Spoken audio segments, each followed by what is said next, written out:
Hey, what's going on, everybody? Welcome to another episode of Delay a Game.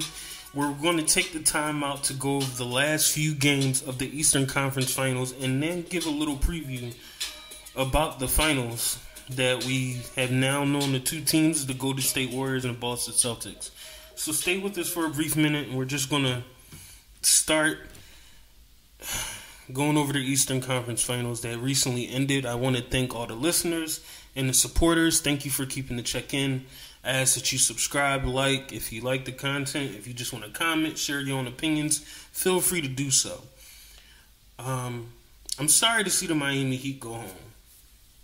Not surprised, because I knew that the Celtics were the better team. It was obvious that they had the talent. They just had a deep team. And I felt like Miami was having difficulties with their injuries and they just didn't have as much talent as the Celtics did. But I cannot go any further and not give Jimmy Butler his credit for Game 6 and 7.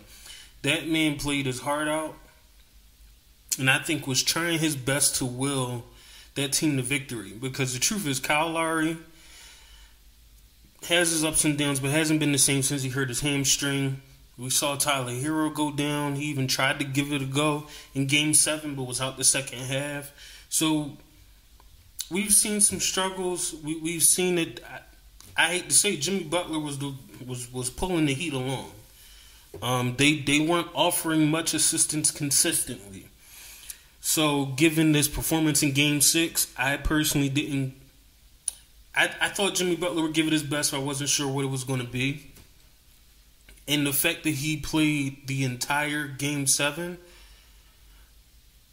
is amazing to me. I think he's the only reason they were still in the game. His performance in the second quarter, I think he had 15 or 17 points in the second quarter. That performance alone, if it wasn't for that, that would have been a blowout, and the Celtics would have won handily. The fact that they were even in it in the fourth quarter, you could tell Jimmy was gassed. You could tell he was running low on energy, but he kept trying. He was still active on defense, and his team rose to the occasion to some extent and was supporting him. Even to the point, watching that last second three he attempted when they were down by 2. I'm not mad at him, and they even made the reference that he made a similar shot early in the game. So I don't even think it's weird that he took the shot. You could just tell he was gassed. You could just tell he didn't have the same lift in taking the shot. And when I saw him stop to take it, I didn't think he was going to make it. He looked like he was trying to will the ball in the basket, and he just looked like he didn't have it in him. So my heart personally broke, because I wanted Jimmy to be successful. I wanted Jimmy to make it to the finals and possibly get a ring. But I don't think he had much left. I don't think he had that much left in the tank. So I will give the Boston Celtics credit, because they did what they had to do. It might not have always been pretty. It might also be inconsistent, but at the end of the day, they pulled it through and they won this series. So that being said, now we get to the finals. We get to the Warriors versus the Celtics. Shout out to Steph for winning the Western Conference MVP and Jason Tatum for winning the Eastern Conference MVP. But now we're at the finals, and I think it's definitely going to be an interesting series, because I think the Celtics can match up well with the Warriors. But the problem is, from what I've seen from the Warriors, they've also been somewhat inconsistent. I think they're more consistent than the Celtics, but we've seen moments where I think either they play down to their competition or they get a little laxed, which a lot of teams do. But I think they get a little too laxed, and certain teams you shouldn't give that opportunity or momentum to. But for me, at their best, I think the Warriors have this clear in the way. I think they should win this possibly in 6 games. I don't know if it'll go 7 games. I wouldn't be surprised, but I think in 6.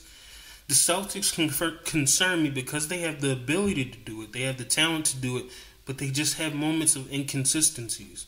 Especially when we look at Jason Tatum and Jaylen Brown. We see games where Tatum will have a great game. He'll have 30-plus points, and you can see the levels of impact in his game from assists and rebounds and points. And then other times, we see him struggle. And sometimes it doesn't even seem like a rhyme or reason. It just looks like and he's struggling. The same thing with Jaylen Brown.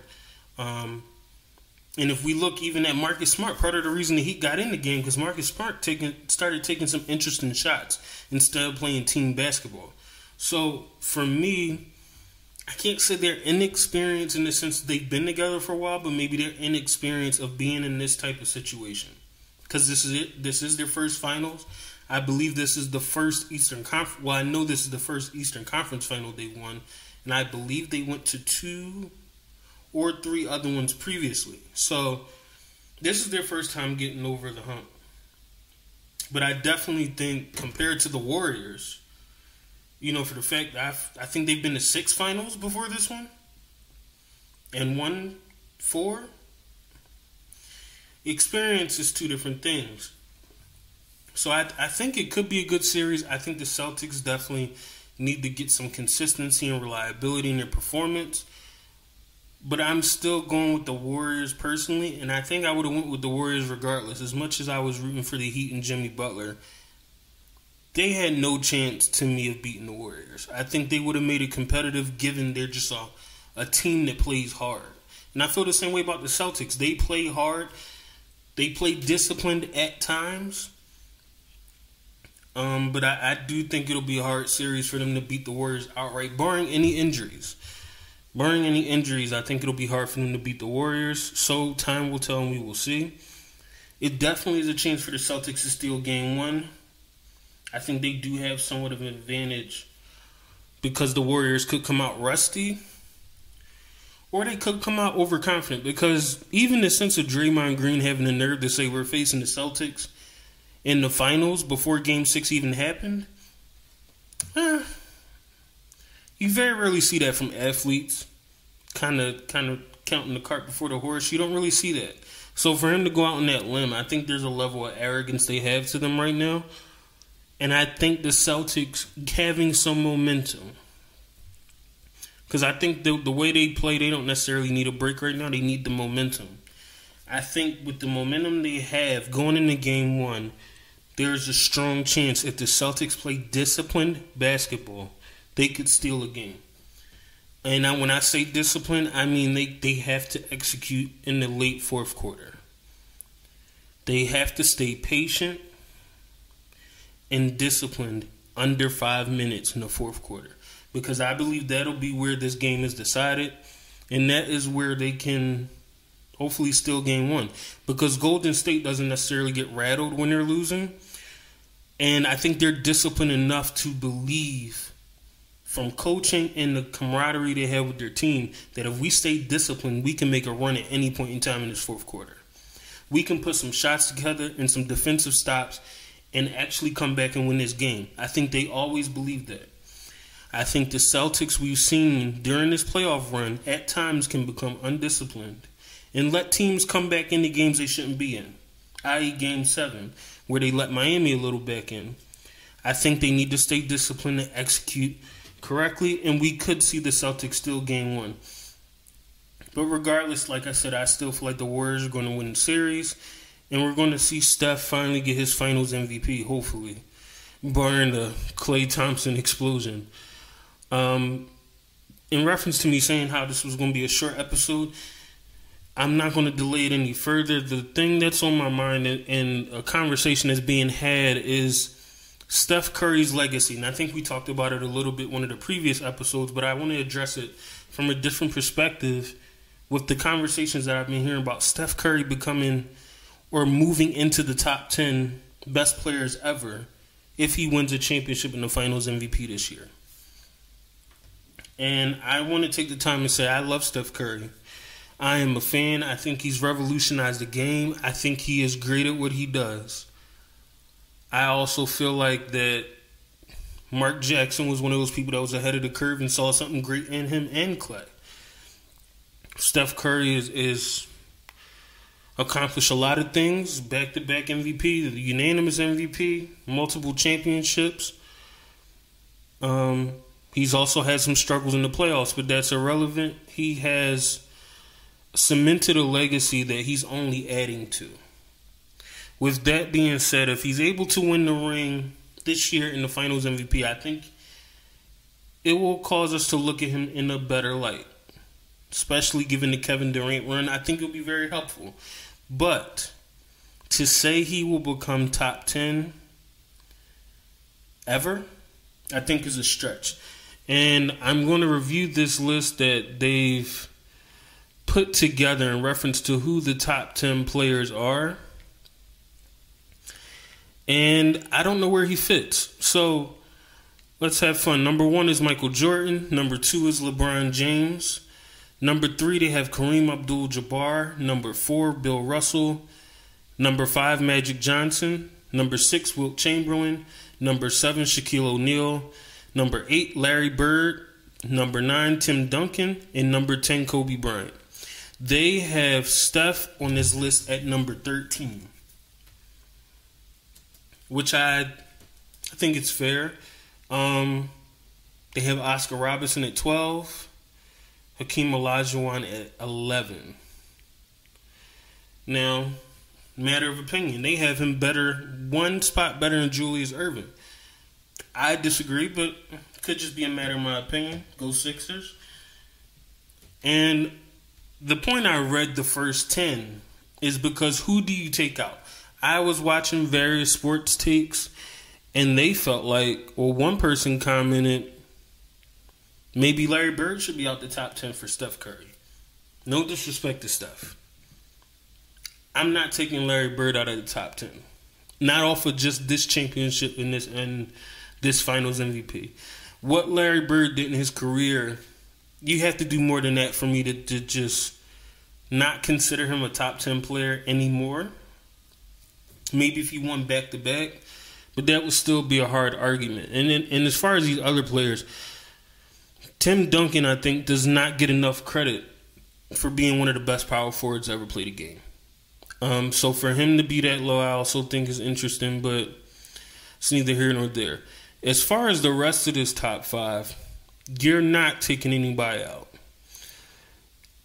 I mean, if you want to try to pose the fact that Bill Russell shouldn't be in the top 10 at 15 points and 22 rebounds a game, that's up to you. Me personally, with his current resume, and if he wins a championship this year, I don't see where he's coming into the top 10. I don't. Now, if you're ranking guards, sure. We can maybe go top 5 guards. I mean, you probably can make a case for a top 3 guard. I'm personally still on the train point guard. I'm still on the train that it's Magic and Isaiah. But, sure. That's a different argument. But to say he should be top 10 of all time, are you taking LeBron or Jordan out either? Wilt or Kareem? Kareem's still the number 1 scorer in history. Most points. I don't know if you could take Steph Curry out for that. So, for those that's ready to jump on the Steph train and ready to say he's top 10 or top 5 ever, I think they need to slow down. I think we need to have some more time. I think we need to be more patient. He has some career left. He still has his team intact. And the Warriors have done a good job of drafting. They have young talent. So let's see what he's able to do as his career continues. Because I don't think he's leaving Golden State.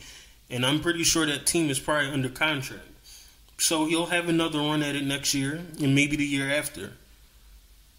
But let's just slow down on the accolades that we try to post on people. And I like I said, I think he's great. In my opinion, he's not top 10. And I think that the modern times, we very much like to have revisionist history. I saw a post today where basically they said who you have between two versions of teams from like 2011 and the current 2021 NBA first team. The first team this year was Luka, Giannis, Tatum, Joker, and Booker. Cool, no problem. They said who you got in comparison to the 2011 All-NBA first team of Dwight Howard, LeBron James, Kevin Durant, Chris Paul, and Kobe Bryant. I'm pretty sure Kobe was either just off a finals visit or winning a championship. Dwight was not too far off from his finals visit. I think the Heat were on the way to their first finals. I believe Kevin Durant was maybe a year away from making it to his final, and Chris Paul and the Clippers were on the roll. We got to stop. I love the modern game. But if we're going to compare those starting five to the one in 2011, it's not even close. And the same thing with Steph. He has time. Maybe in 2 or 3 more years, this conversation will be different, and maybe he will be top 10. But we can't keep discrediting the players that laid the groundwork and that were great in their era. These players were great in their era for a reason. Just because there's more money in the current game and some people say it's more talented, they were great in their era and dominated. The 80s and the 70s was no joke. So I'm just saying, let's give Steph more time. Let's give the Warriors more time before we're ready to crown him top 10 all time. That's all I'm saying. So I thank y'all for tuning in. This ain't going to be long. I hope you enjoyed my opinions, but, buckle up for the finals. I think it'll be a great series to watch. I personally don't think you should miss any of the games. I think they'll all be great in their own right and all be great basketball. So sit back and enjoy the games. We'll talk about it after game 1. The things we've seen and might have seen, and if opinions changed. Who knows? Maybe the Warriors come out like gangbusters and it'll look like a sweep, or the Celtics could just ball out. Time will tell and we will see. But I thank you again for your support, checking this out, following and supporting. Just continue to support as much as you can. I'm just out here trying to experiment and enjoy the things that make me happy. And part of that is sports. Getting outside of your comfort zone to do the things that make you happy and share with other people on your journey. So enjoy the rest of your week. And until next time.